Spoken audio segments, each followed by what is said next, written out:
Ja vielä ennen siivoiluja niin otetaan vielä pakka tai 2. Otetaan 2.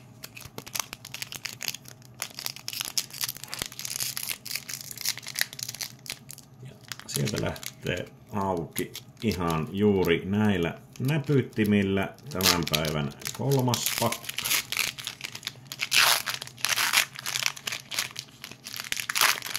Pieniä haasteita avauksessa. Noin, ja sieltäpä lähdetään.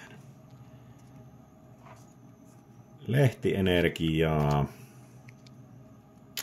Seelin tupla, missäs mulla on kamera tuolla. Doduo.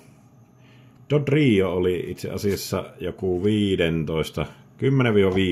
euro arvoinen. Tentacool taas. Rattata taas. Seekingi tupla. Nyt näitä tuplia rupesi tulemaan. Butterfree tupla. Ihan huolella. Lapras tupla. Weeping Belly. Reverse Holo tupla. Charmeleoni. Tää taisi olla muuten aika arvokas. Ettei olisi ollut jopa 60 vai 30. Ai vitsi miten hieno. Tää pitää tarkistaa ja laittaa äkkiä talteen, mutta tää saattoi olla jopa arvokkaampi kuin se Zapdos ja Aerodactyli. Mikä tää on?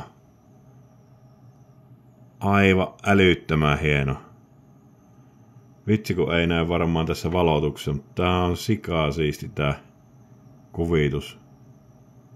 Nää pitää tarkistaa. Charmeleon ja Aerodactyli tässä välissä.